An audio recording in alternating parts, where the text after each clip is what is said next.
공시효과 구간 진입합니다. 현재 예상지수 마무리 지수로 코스피부터 좀 살펴보면요. 한 단계 조금 저점이 낮춰지면서 마무리를 지을 것으로 보입니다. 현재 마무리 예상지수는 0.4%가량 밀린 2208선으로 나타나고 있는데 2210선에 대한 이탈이 종가 기준으로 어떻게 형성될지가 일단 조금 더 지켜보셔야 될 것 같습니다. 네, 코스닥 같은 경우에는 조금씩 계속 낙폭이 좀 커지는 모습이었는데 현재 예상지수는 0.9% 거의 1%가량 밀릴 것으로 예상이 되고 있습니다. 종가 기준 포인트는 673포인트입니다. 네, 오늘 소급적인 부분들도 함께 살펴보시면 그래도 외국인 수급에서 제한적인 부분들 여전히 확인이 되고 있는데요. 거래소 쪽에서는 외국인 190억 원 정도 매수로 현재는 집계가 나오고 있습니다. 코스닥 쪽에서는 양 매도세긴 한데요. 일단 선물 시장에서 외국인이 여전히 5천 계약 넘게 매수세를 좀 키우고 있는 그런 모습으로 관측되고 있기 때문에 수급적인 우위는 여전히 좀 체크를 해보셔야 될 것 같습니다.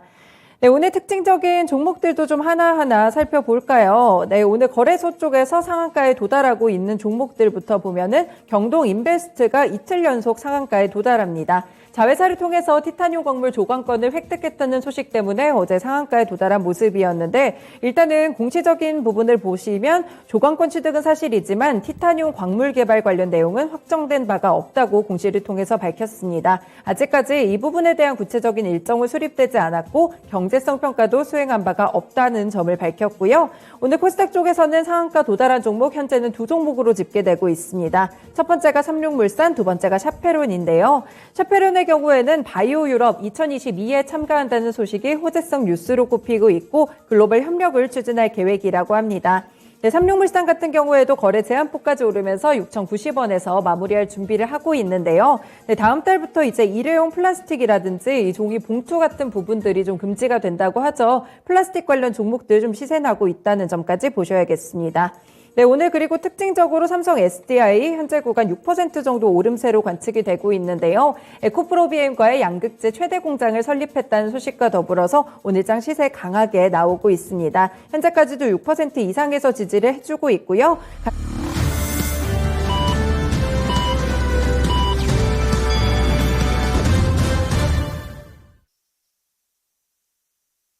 네, 이번 주 마지막 거래일도 이렇게 마쳤습니다. 네, 국내 증시 같은 경우에는 주 후반으로 갈수록 탄력이 많이 떨어지게 되면서 역시나 미국 증시와 비슷하게 이런 소외되는 흐름을 제외할 수가 없었는데요.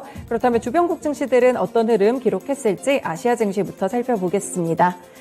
네, 오늘 일본 증시입니다. 내내 장중 하락세로 진행이 됐는데요. 오늘 종가 기준으로 좀 살펴보시면 일본 증시 니케이 지수 같은 경우 0.4% 밀린 지점에서 마무리가 됐습니다. 26,890엔으로 집계가 되고 있는 모습이고요. 일단 심리적인 지지가 좀 돼줬던 27,000엔 선이 무너진 모습입니다. 미국 뉴욕 증시에서 연준이 고강도 긴축에 대한 전망들을 내놓고 있고 이에 따라서 경기 침체 우려를 반영하면서 일본 증시 역시나 매도 쪽으로 좀 꺾인 모습 크게 나타나고 있습니다. 네, 일본의 물가 수준도 좀 보셔야겠죠. 일본의 총무성이 지난 9월 신선식품을 제외한 근원 CPI가 전년 동월 대비 3% 상승했다고 발표했습니다. 시장의 예상치에는 부합하는 수준이었는데 일본 역시나 높은 물가에 시달리고 있다는 점 보시면 될 것 같고요. 최근에 좀 화두가 되고 있는 부분들이 바로 엔화 가치의 하락이죠. 이 장중에도 150엔을 돌파하게 되면서 상당히 좋지 않은 모습이었는데 이렇게 엔화 가치 하락은 식량 수입이라든지 노동 인력을 확보하는 데도 좋지 않은 영향을 끼칠 것으로 보입니다. 실제로 식량 자급률이 40%에 불과하고 에너지 수입 의존도도 90%에 달하기 때문에 이런 부분들이 또 인플레이션을 한 번 더 촉진시킬 수 있다는 점까지 함께 보시면 되겠습니다. 네, 중국 증시 넘어가 볼게요. 현재 보시면 혼조세로 계속 진행이 됩니다. 오늘 중국 증시 같은 경우에는 봉합권 정도에서 지지부진한 모습을 기록하고 있는데요. 먼저 상하이 종합지수는 현재 강보합권 수준으로 3,039포인트 지나가고 있습니다. 심천 종합지수는 강보합권, 오히려 플러스권 쪽, 마이너스권으로 정정해드리겠습니다. 네, 약보합권 정도로 진행이 되고 있고요. 1,926포인트 정도를 지나가고 있습니다. 이 중국 정부가 코로나19 방역 지침을 완화하고 경기 부양을 위한 정책을 펼칠 것이라는 기대감이 어제장 투심을 좀 지지해주는 모습이었는데요. 실제 앞서서 중국 정부가 해외 입국자의 격리 기간을 10일에서 7일까지 좀 단축하는 그런 부분들을 검토한다는 소식이 나오기도 했었습니다. 다만 오늘 같은 경우에는 혼조세를 기록하고 있고 계속 보시면 항생지수가 많이 약합니다. 오늘도 0.5%가량 밀리며 16,192포인트 선에서 좀 움직이고 있는 모습으로 나타나고 있습니다. 네, 이렇게 중국 증시 좀 살펴보셔야 될 것 같고요. 여기와 더불어서 이 시진핑의 집권자 2인자가 또 어떻게 될지 총리에 대한 부분들도 보셔야 될 것 같습니다. 네, 인민은행의 이런 경기 부양책까지 좀 체크를 해보실 필요가 있을 것 같고요. 이런 부분들 금리 쪽에도 중요하니까 함께 보시면 되겠습니다. 네, 원달러 환율 시장도 함께 좀 살펴볼까요? 네, 오늘 보시면 일단은 하락 쪽으로 조금 집계가 되고 있는데 상승과 하락을 좀 반복하는 모습이었습니다. 상승해서 거래 마치네요. 오늘의 종가는 6원 50전 오른 1,439원 80전으로 마무리가 됐습니다. 1,440원 선에서 약간 멀어지면서 일단은 이번 주에 마감가를 터치하는 모습이었는데 추가적인 상승이 있을지는 다음 주 미국 증시 흐름 보시면서 체크를 해보셔야 될 것 같습니다. 네, 이렇게 원달러 환율 시장과 아시아 증시까지 둘러봤는데요. 국내 증시는 어떤 모습으로 마무리가 됐을지 시황센터에서 확인해 보겠습니다. 네, 미국발 긴축 공포로 환율이 다시 1,430원대로 상승 마감했습니다. 간밤 미국 증시에 이어서 국내 증시도 3거래일 연속 하락으로 마감했는데요. 그럼 오늘 국내 증시 코스피 시장 먼저 체크해 보겠습니다. 먼저 코스피 지수 보겠습니다. 네, 장 마감까지 하락으로 마감했는데요. 0.22% 하락했습니다. 포인트로는 4.97% 하락했고요. 2213.12포인트에서 장 마쳤습니다. 이어서 분봉 차트 살펴보겠습니다.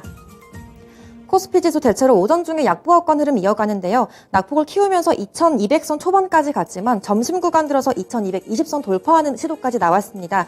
하지만 다시 탄력을 줄이는 움직임 나왔고요. 2210선에서 이렇게 횡보하는 움직임 보였습니다. 결국 5일 이평선 아래에서 마감했습니다. 이어서 수급 현황 살펴보겠습니다. 오늘 코스피 쪽에서는 수급 포지션 변동이 꽤 많았는데요. 외국인이 오전 중에 대체로 순 매도하다가 포지션을 바꿨습니다. 하루 만에 순 매수로 마감했고요. 외국인이 226억 정도 샀고요. 기관이 이어서 199억 정도 순 매수했습니다. 반대로 개인이 장중에 순 매도로 전환하면서 705억 정도 팔면서 순 매도 포지션 지켰습니다. 이어서 업종별 현황 보겠습니다. 오늘 하락하는 업종이 가장 많았는데요. 오늘도 건설업종이 가장 크게 내렸습니다. 4.7% 가까이 하락으로 거래 마쳤고요. 이어서 의료정밀 섹터가 3.7% 가까이 내림세 연출했습니다. 이어서 기계 섹터에서 오늘 원전주들 차익 실현 매물 크게 나왔는데요. 기계 섹터가 2.6% 이상 빠졌습니다. 이어서 운수창고 섹터가 2.3% 가까이 하락했고요. 철강금속 섹터가 오늘 오늘 고려아연이 크게 밀리면서 2.31% 하락으로 거래 마쳤습니다. 이어서 상승업종 보겠습니다. 오늘 전기전자 섹터가 가장 큰 폭으로 주목받았는데요. 오늘 삼성전자와 SK하이닉스 쪽에 매수세가 유입됐습니다. 전기전자 섹터가 0.9% 이상 상승으로 거래 마쳤고요. 이어서 의약품 대장주들이 상승하면서 오늘 의약품 섹터가 0.8% 가까이 상승했습니다. 이어서 오늘 KT 중심의 상승세가 두드러졌는데요. 통신 섹터가 0.6% 이상 상승했고요. 이어서 제조업종이 0.08% 소폭 상승으로 거래 마쳤습니다. 이어서 시총 상위주 보겠습니다. 오늘 반도체주 쪽으로 외국인과 기관 쪽 매수세가 유입됐는데요. 삼성전자가 0.72% 상승한 55,900원의 종가 마감했고요. SK하이닉스 역시 강보합입니다. 95,500원의 종가 마감했습니다. 이어서 2차전지주 보겠습니다. 오늘 LG에너지솔루션이 0.8% 이상 올랐는데요. 종가 499,900원에 마감했고요. 이어서 삼성 SDI 상승세가 두드러졌습니다. 오늘 6% 이상 급등하면서 627,000원의 종가 마감했고요. 반대로 LG화학은 소폭 내림세로 거래 마쳤습니다. 0.2% 가까이 하락한 568,000원의 종가 마감했습니다. 이어서 자동차주 보겠습니다. 오늘 현대차와 기아가 다소 부진한 흐름 이어가는데요. 현대차가 0.9% 가까이 하락한 167,000원에 마감했고요. 이어서 기아 역시 0.7% 가까이 하락했습니다. 67,900원 터치하고 장 마감했습니다. 이어서 인터넷주 보겠습니다. 오늘 네이버와 카카오의 시장 분위기가 좀 달랐는데요. 오늘 네이버는 하락으로 거래 마쳤지만 카카오는 상승으로 거래 마쳤습니다. 네이버가 1.5% 가까이 빠진 16만 6천 원으로 거래 마쳤고요. 카카오 쪽으로는 저가 매수세가 유입됐습니다. 오늘 2.3% 상승한 4만 8,850원으로 종가 마감했습니다. 이어서 바이오주 보겠습니다. 삼성 바이오로직스와 셀트리온 모두 3분기 실적 기대감 받았는데요. 오늘 삼성 바이오로직스가 1.4% 이상 올랐습니다. 84만 7천 원의 종가 마감했고요. 이어서 셀트리온 역시 1.46% 상승한 17만 4천 원으로 종가 마감했습니다. 이어서 코스피 시장 특징주 보겠습니다. 오늘 정부가 2025년까지 플라스틱 쓰레기를 약 100만 톤을 감축하겠다고 밝혔는데요. 특히 용기와 포장재 부문의 감축에 집중할 계획을 밝혔습니다. 현재 새로운 포장 기준과 또 다회용기 제작 가이드라인을 검토하고 있는 가운데 친환경 용기와 소재 업체가 수혜받았습니다. 먼저 무림페이퍼가 6% 이상 상승했는데요. 종가 2,575원에 마감했습니다. 이어서 삼육물산이 상한가로 거래 마감했습니다. 6,090원에 마감했고요. 이어서 한국패키지 역시 20% 가까이 상승한 2,700원으로 종가 마감했습니다. 이어서 경동 계열사 종목들 보겠습니다. 자회사인 경동의 티타늄 조강건 취득 사실이 부각되면서 계열사들 연이어서 주목받고 있는데요. 정부가 태백과 삼척 부근에 매장된 약 8,500만 톤의 티타늄을 채굴 방안을 추진하고 있는데요. 경동이 조강건을 보유하고 있다는 사실에 경동 인베스트가 2거래일 연속 상한가로 거래 마쳤습니다. 4만 8,800원에 종가 마감했고요. 반대로 경동도시가스는 오전 중에 강세 보였지만 하락으로 거래 마쳤습니다. 5.3% 가까이 하락한 2만 3,200원으로 종가 마감했습니다. 이어서 코스닥 시장 보겠습니다. 먼저 코스닥 지수 전거래일 대비 0.88%가량 하락했습니다. 포인트로는 5.96포인트 하락했고요. 674.48포인트에서 거래 마쳤습니다. 이어서 분봉 차트 살펴보겠습니다. 코스닥 지수는 장중에 변동성이 더욱 두드러졌는데요. 장중에 680선을 돌파하면서 상승 전환되기도 했습니다. 하지만 그런 탄력이 이어지진 않았고요. 바로 하락세로 접어들면서 오후 들어 670선 중반에서 횡보하는 흐름 이어갔습니다. 장 마감까지 674포인트에서 670선 중반으로 거래 마쳤습니다. 이어서 수급 현황 살펴보겠습니다.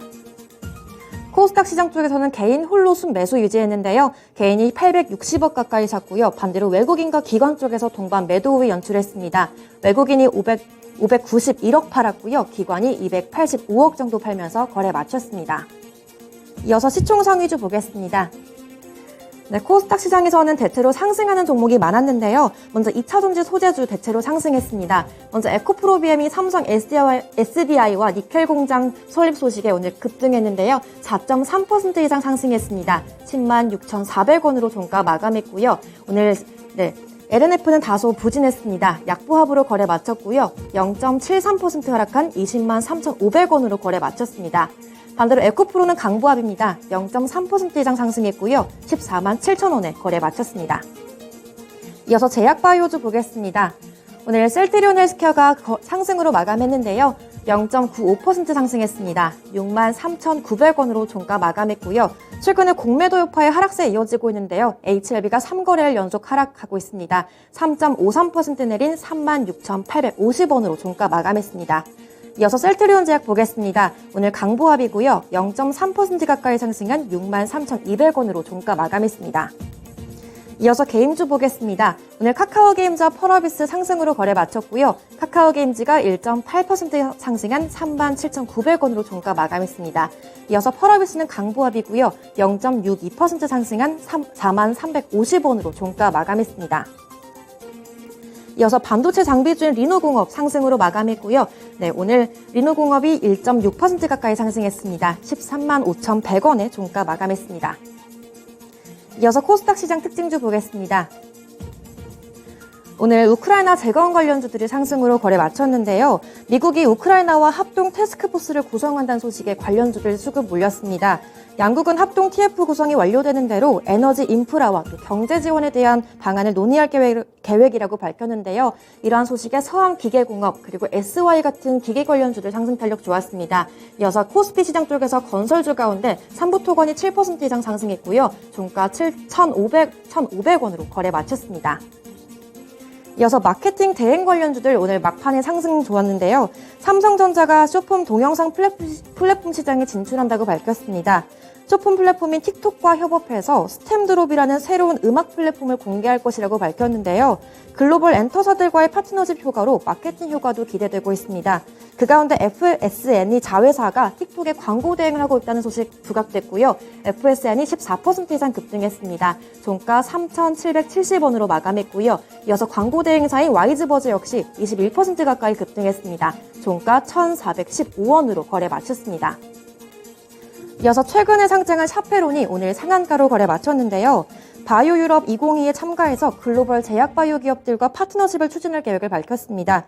샤페론의 대표적인 파이프라인으로는 아토피 치료제와 또 코로나 치료제, 치매 치료제를 확보하고 있고요. 샤페론이 상장 3일 만인 오늘 상한가로 거래 마쳤습니다. 종가 9,290원으로 거래 마쳤습니다. 이어서 선물 시장 확인해 보겠습니다. 현재까지 0.28% 상승하고 있고요. 포인트로는 0.8포인트 상승했습니다. 현재 구간 289.4포인트 지나고 있습니다.